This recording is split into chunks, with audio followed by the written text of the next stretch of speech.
Hello dear students. Today we are going to deal with excretion, another important life process. Up to this we learn that to perform nutrition we have digestive system and to obtain energy we have respiratory system. For transportation of various substances we are taking help of our circulatory system.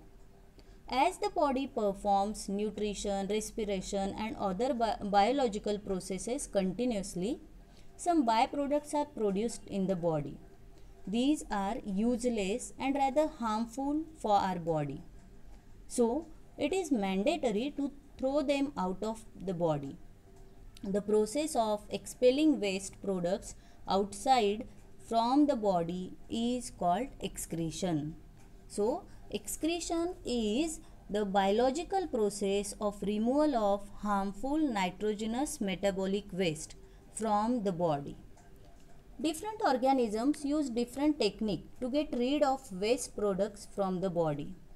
Some unicellular organisms excrete by the process of diffusion from their body surface. So, unicellular organisms like amoeba and different organisms use the diffusion process for the excretion, and multicellular organisms use specialized organ to perform excretion.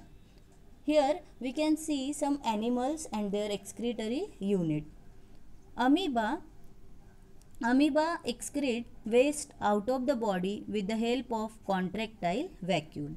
So, we learn about the digestion in amoeba. They capture the food, store it in food vacuole, digest it, and then the waste is stored in the contractile vacuole and it is thrown out of the body.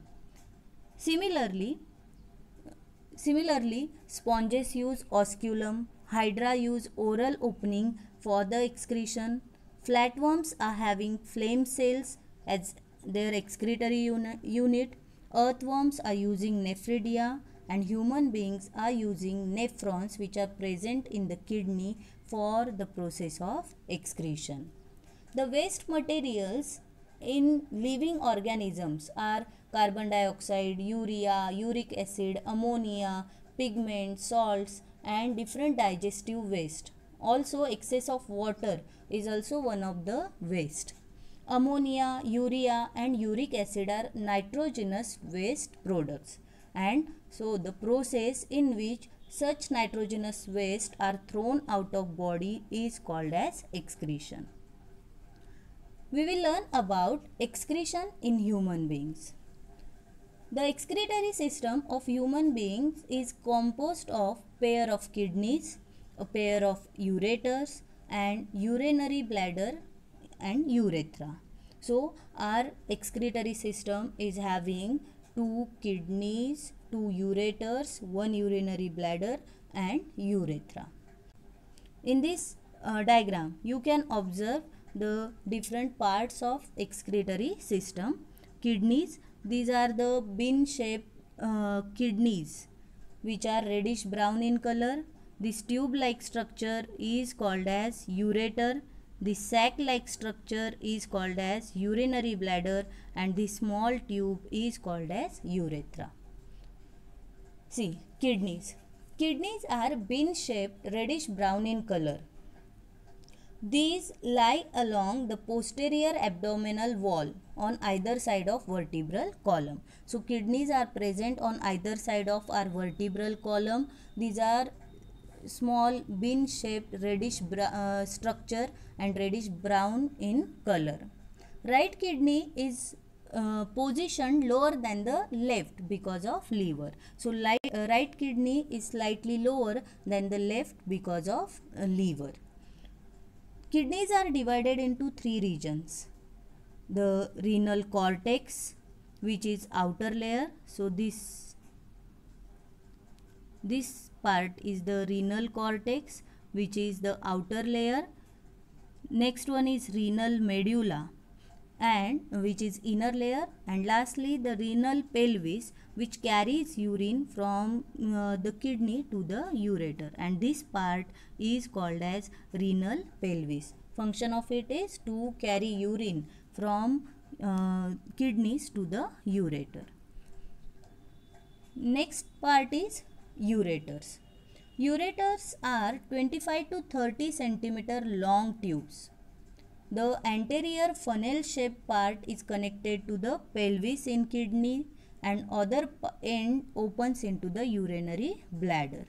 See, this particular part is ureter, this tube-like structure. It is 25 to 30 centimeter long, and this anterior part or this funnel-shaped part of the ureter is connected to our renal pelvis and other end opens into the urinary bladder. Its function is to carry urine from pelvis, renal pelvis to the urinary bladder. Next is urinary bladder. The bladder is sac-like structure and it is lined with smooth muscles. It stores the urine until micturition. Micturition means the process of expelling urine from the body. So we can say urinary bladder is nothing but the muscular reservoir for the urine which lies in our pelvic cavity. Urethra. Urethra is a membranous tube which arises from the neck of urinary bladder to the urethral aperture. So this small tube, small structure is the urethra. This urethra is a small tube in females but long in males according to the structure. So this is our excretory system. This diagram is showing all the parts of excretory system. Two bean-shaped kidneys on which the adrenal gland, this yellow color is adrenal glands which are present on the kidney. This blue color is large vein, vena cava. This red is aorta, which is the largest artery. Blue is renal vein and red color is the renal artery. Ureter, tube which comes out of kidney and opens into the urinary bladder, and urethra. I hope you understood the structure of human excretory system. Now see, with this other excretory organs are also there, such as skin. Skin is the largest organ in the body. Its primary function is to protect the different organs of the body as it is outer covering, outer layer. So its main function is to protect the internal organs or other organs of our body. In addition, our skin excretes sweat. In particular, the skin eliminates the compounds like sodium chloride and some amount of urea. So that sweat is nothing but the sodium chloride and some amount of urea which is excreted from our body. Lungs. Lungs are the primary respiratory organs. We learn this in respiration. They help take in oxygen and expel carbon dioxide, but in this process they also eliminate some amount of water in the form of vapor. Liver. This organ has an important function of excreting waste from the body. It is the first line of defense when it comes to hormones, fats, alcohol and drugs. In fact, most drugs undergo first pass metabolism in this organ, that is in liver. The kidneys also eliminate few drugs. Furthermore, liver eliminates excess fats and cholesterol. This is essential to maintain the health of body. So liver is also helping in excretion. It helps to excrete cholesterol and fats out of our body. Also it helps in elimination of few drugs from our body. So these are the other excretory organ. Students, I hope you understood the structure of human excretory system. Now we will learn how excretion takes place in our excretory system. Kidney is one of the excretory organ. Each kidney is made up of number of excretory units called nephrons. This is the diagram of one nephron, a single nephron. In each kidney, near about 1 million nephrons are present. And these nephrons are the structural and functional unit of kidney. Nephrons are the actual structural and functional unit of our excretory system.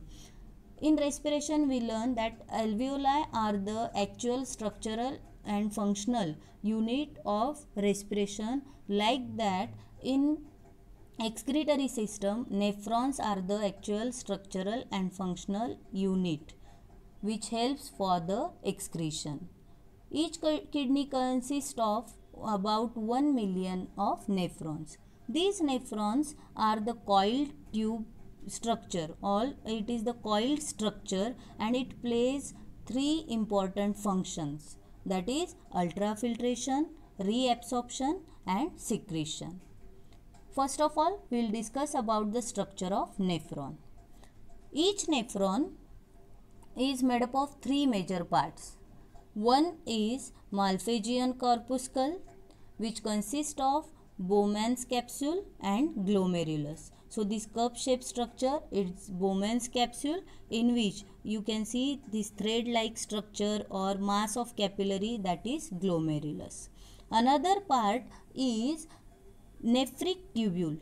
Nephric tubule is convoluted tubules, tube-like structure, highly convoluted tube-like structure, which consists of proximal convoluted tubule, loop of Henle's and distal convoluted tubule.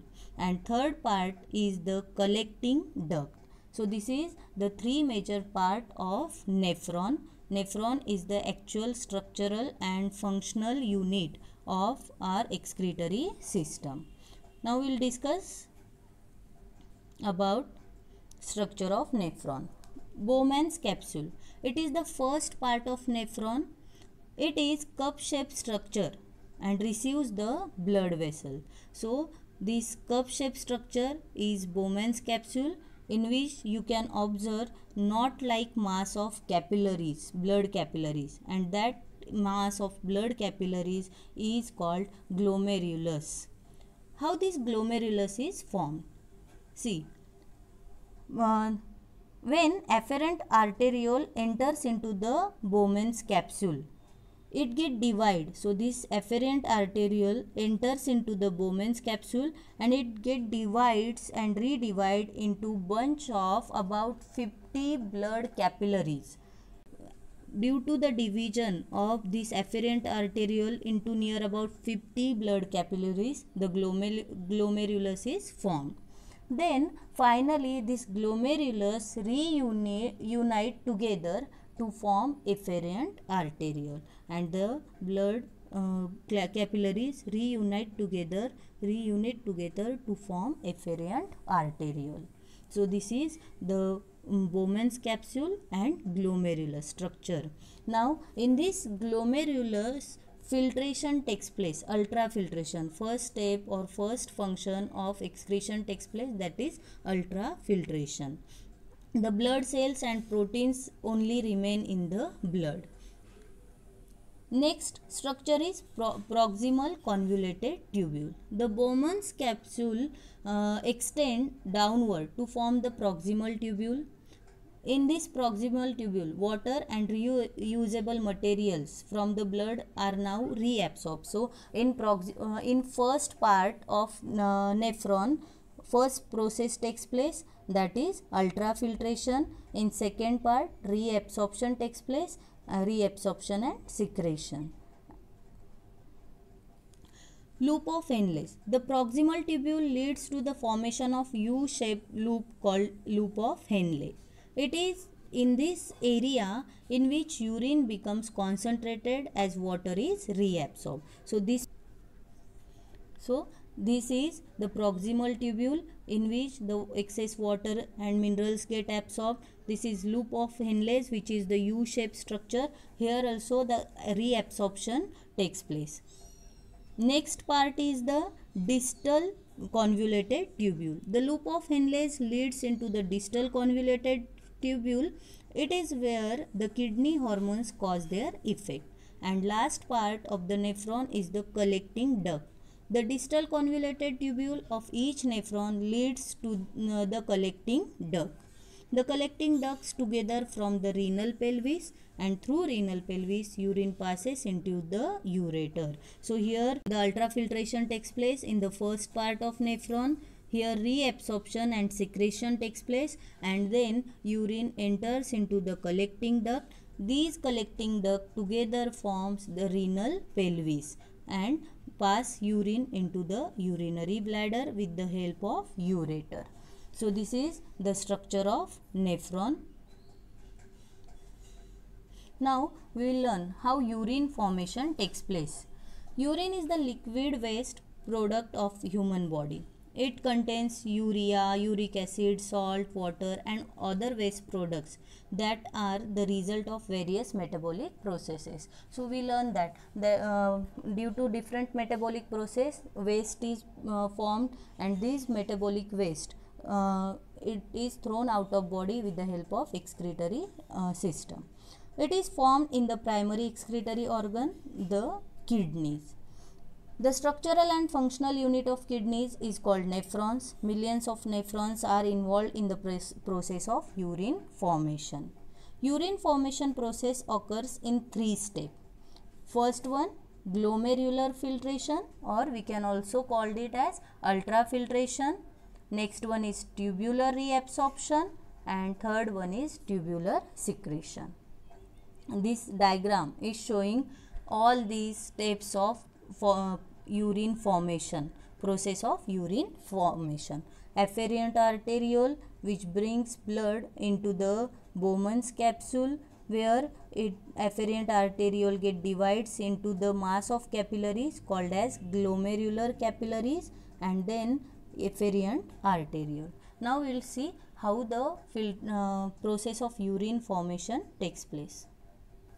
First one is ultrafiltration. The walls of glomerular capillaries and Bowman's capsule, being very thin and semi-permeable, act as ultrafilters. So this Bowman's capsule and glomerulus act as the ultrafilters.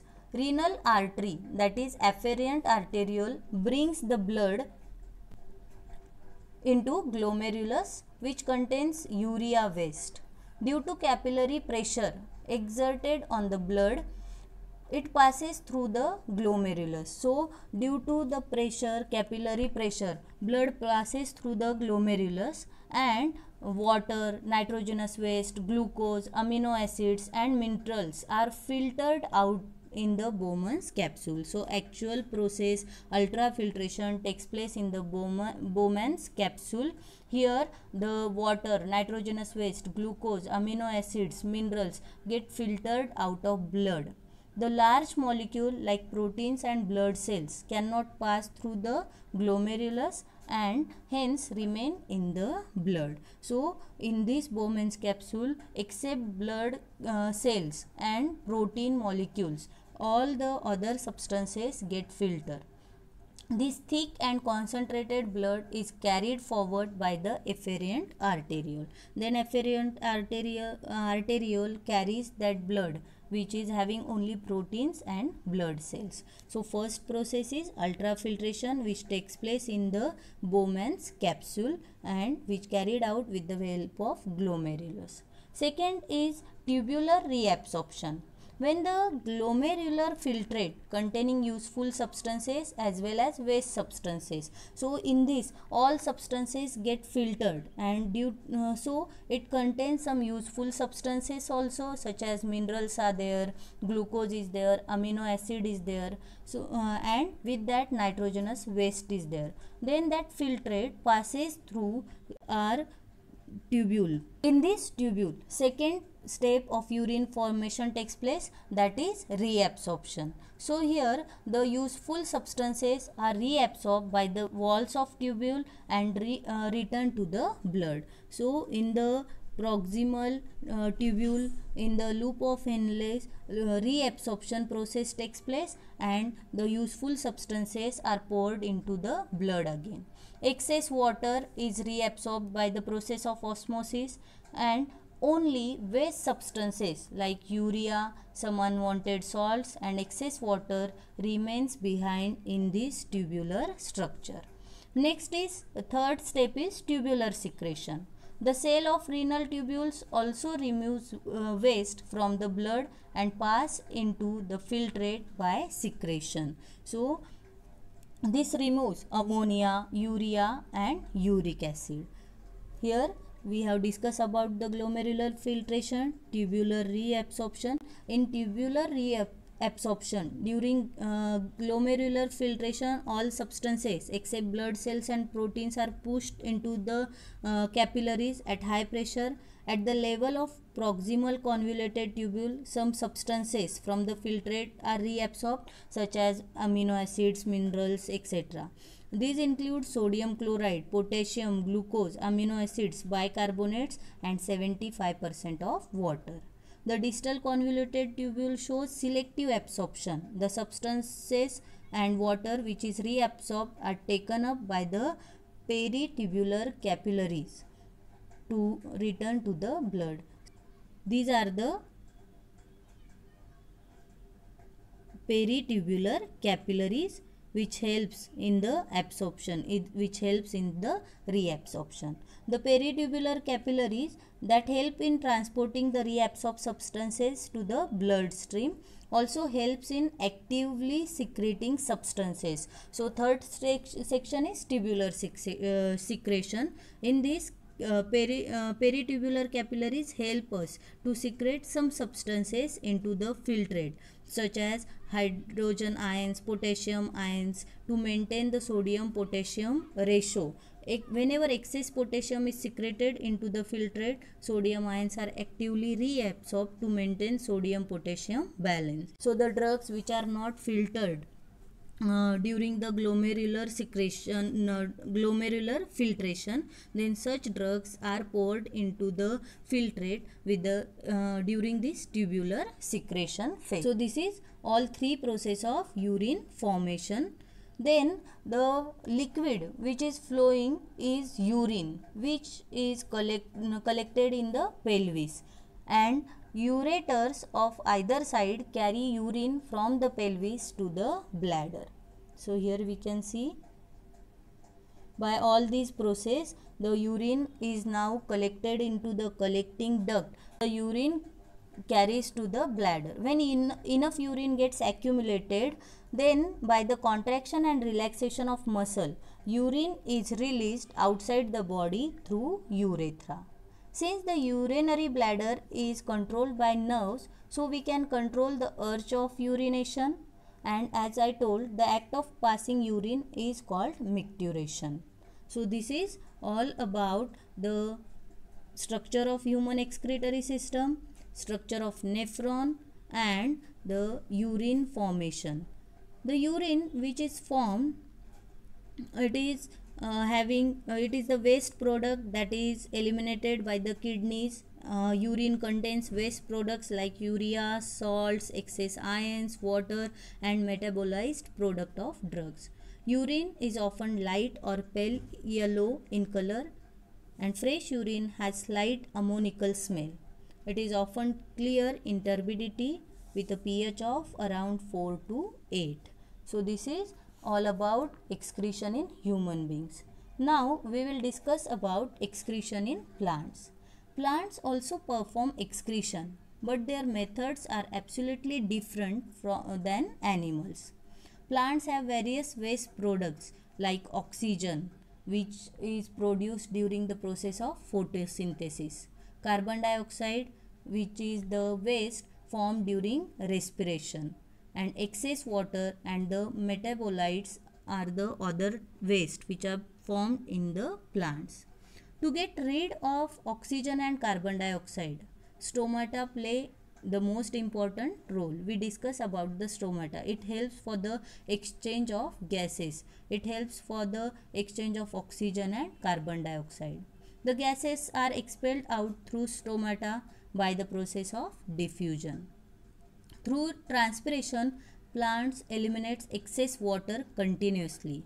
In the form of water vapors, the excess water is eliminated out of the plant body.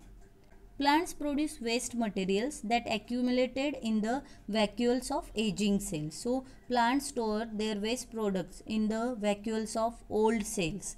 These cells eventually die and fall off the plant. These structures can be stems, leaves or bark of trees. We can see the leaves get yellow and detach from the twigs because the waste is stored in the leaves, and so it becomes yellow and after some time it get detached. Some plant waste get stored in the vacuoles of cell. Resins, gums, latex are also some of the waste product of plants that you can see. See here, another commonly produced waste material of plant is tannin. Tannin is a product of plant that are stored in the trunks of trees. They are present in the bark of trees. Like animals, plants also eliminate ammonia products such as alkaloids, and these are used to treat many human diseases.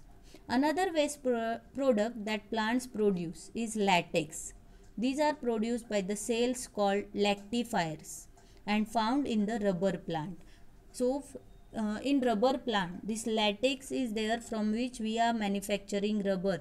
This latex, that is a waste product of plant, is actually very useful to man in the manufacture of many rubber products.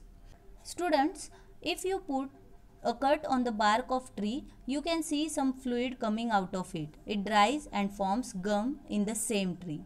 Gum is excretory substance of the plant. It is actually degradation product of the cell and which we use to manufacture different products. These gums and resins that a plant produces are basically stored in the aging old cells or old xylem. Few plants also eliminate their waste into the soil. These are the picture of excretion in plants. This first one is of latex, which we can observe in the rubber plants. From this we can collect this latex and use it to manufacture different rubber products. This another one is the gum, which is the degradation waste of the plants, and these crystals which you can observe are the excess salts which are deposited in the form of crystals within the cell. These are calcium oxalate crystals which you can see in tomatoes and in the leaves of spinach. This one is the water droplets which are removed, eliminated in the process of transpiration. This is all about excretion in human beings and excretion in plants. I hope you understood the life process excretion. Students, with this we have completed with our important lesson life processes. In this we learn about nutrition, respiration, transportation and excretion. Very soon I will upload question answers of this lesson. Thank you and have a nice day.